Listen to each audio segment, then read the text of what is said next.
জুলাই থেকে গতকাল পর্যন্ত সারা বাংলাদেশে ঢাকা মেট্রোপলিটন সহ সারা বাংলাদেশে তাদের বাংলা ব্লক কর্মসূচি নামে বিভিন্ন জায়গায় তারা অবস্থান নিয়েছে এবং ঢাকা শহরেরও বিভিন্ন স্থানে তাদের উপস্থিতি পরিলক্ষিত হয়েছে এবং বিভিন্ন জায়গা থেকে ঢাকা মেট্রোপলিটন পুলিশের কাছে সাধারণ মানুষ, বিভিন্ন সেবা প্রতিষ্ঠান, স্পেশালি অ্যাম্বুলেন্স, ফায়ার সার্ভিস, বিভিন্ন দূতাবাসের কর্মকর্তা সহ বিভিন্ন গুরুত্বপূর্ণ ব্যক্তিবর্গের যে গমনাগমন চলাচল সেগুলোর ব্যাপারেও তাদের ঢাকা মেট্রোপলিটন পুলিশকে তারা অনুরোধ করেছে যেন সেটি স্বাভাবিক থাকে।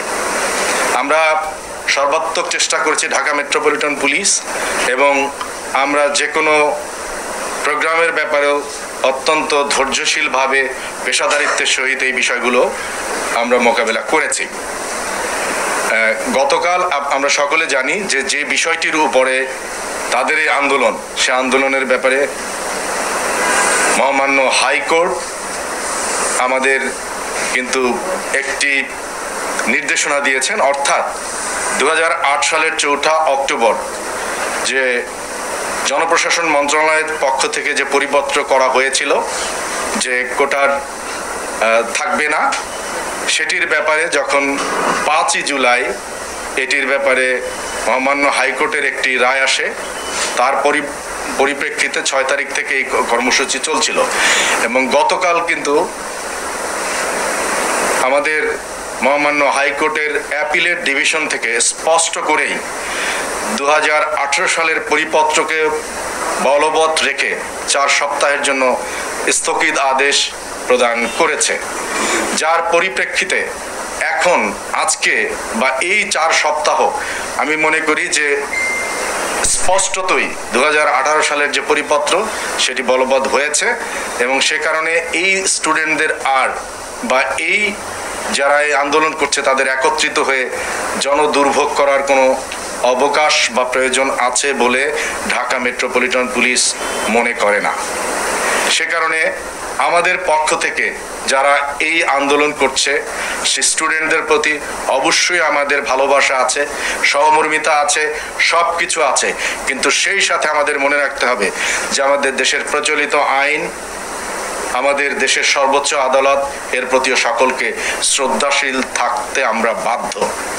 সেই জায়গায় থেকে যেহেতু স্টুডেন্টরা শিক্ষিত, আমি ঢাকা মেট্রোপলিটন পুলিশের পক্ষ থেকে তাদেরকে অনুরোধ করব যে তারা যেন এতদ সংক্রান্তে অন্তত এই এখন যেহেতু 18 সালের পরিপত্র বলবৎ আছে, তারা যেন কোনো মানুষের দুর্ভোগ দিয়ে কোনো কর্মসূচি না দেয়।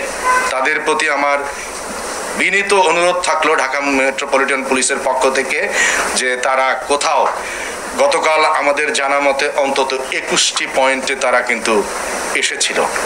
আমরা তাদের সাথে পেশাদারিত্বের সহিত তাদেরকে মোকাবেলা করেছি অথবা তাদের সাথে কথা বলেছি, কিন্তু আমরা সেটি মনে রাখতে হবে যে এর বাইরেও স্টুডেন্টদের বাইরেও সম্মানিত মহানগরবাসীর নিরাপত্তা এবং কনস্টিটিউশনের 36 অনুযায়ী ফ্রিডম অফ মুভমেন্ট সেটি এনশিওর করতে আমরা বাধ্য। কাজেই আমরা আশা করি যে আমাদের এই যে আবেদন আমাদের দেশের সর্বোচ্চ আদালতের নির্দেশনা এবং যেটি স্টুডেন্টদের পক্ষে আছে বলেই আমি মনে করি, যারা এই আন্দোলন করছে তাদের পক্ষে আছেই এই মুহূর্তে। কাজেই যেহেতু কোনো যৌক্তিকতা নাই, তাদেরকে অনুরোধ করছি যে তারা যেন এ ধরনের আর কোনো কর্মসূচি কন্টিনিউ না করে এবং সেক্ষেত্রে তাদের প্রতি আমাদের সকল প্রকারের আমাদের সহযোগিতা, তাদের প্রতি যে স্টুডেন্টদের প্রতি যে আমাদের ভালোবাসা সেটি অব্যাহত থাকবে। আমরা আশা করি তারা এর প্রতি শ্রদ্ধাশীল থেকে এখন আর এর উপরে কোনো কর্মসূচি জনদুর্ভোগ যাতে না হয়। কারণ মনে রাখতে হবে যে ঢাকা শহরে এইচএসসি পরীক্ষা চলছে, আমাদের 7 তারিখে রথযাত্রা হয়েছে এবং প্রচণ্ড এক প্রেশার ঢাকা মেট্রোপলিটন পুলিশ নিয়েছে তথা সম্মানিত মহানগরবাসী নিয়েছে। এটি একটি কঠিন বাস্তবতা।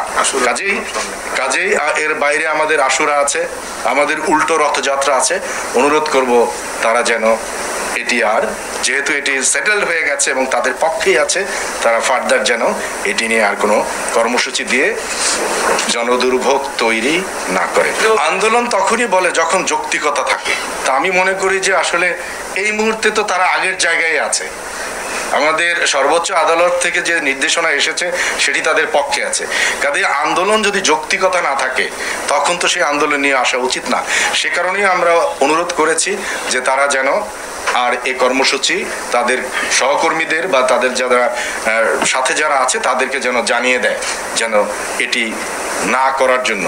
সেজন্য এখন 1টা বাজে, আমরা অনুরোধ করব সবাইকে যদি জানিয়ে দেয় তাহলে সেটা তাদের জন্য মঙ্গল, আমাদের সকলের জন্য মঙ্গল, মহানগরবাসীর জন্য মঙ্গল এবং দেশের বিচার, দেশের আইন কানুন সেগুলোর প্রতি যে শ্রদ্ধা থাকার কথা, বিশেষ করে শিক্ষিত স্টুডেন্ট যারা, তারা সেটি তাদের সেই মান বজায় রাখবে বলে আমরা দৃঢ় বিশ্বাস করি। আমরা বলছি যে যেহেতু এই 10 দিন ছিল, আমরা কিন্তু তাদেরকে দেখেছি, বলা যায় যে আমরা আমাদের পেশাদারিত্বের সহিত তাদের এই বিষয়গুলো বিবেচনায় নিয়েছি। কিন্তু এখন যদি রাস্তা বন্ধ হয়, এটি কিন্তু আমাদের যে বলা যায় যে ঢাকা মেট্রোপলিটনের আইন বা দেশের প্রচলিত আইন, এমনকি আমি তো কনস্টিটিউশনকেও রেফার করলাম 36 অনুযায়ী, ইট ইজ কিন্তু কমপ্লিটলি অফেন্স। আমরা মনে করি সেটা সে অফেন্স করবে না, সেটা আমরা আশা করি।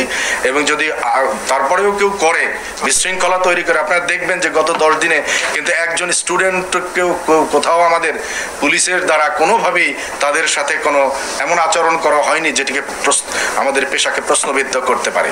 কাজেই সেই সম্মানবোধ যেহেতু তাদের প্রতি আমাদের আছে, আমার দৃঢ় বিশ্বাস তাদেরও আমাদের প্রতি, দেশের আইনের প্রতি, সম্মানিত মহানগরবাসীর প্রতি সেই বিশ্বাস তারা রাখবে, সেই সম্মানটুকু তারা দেখাবে বলে আমরা দৃঢ় বিশ্বাস করি।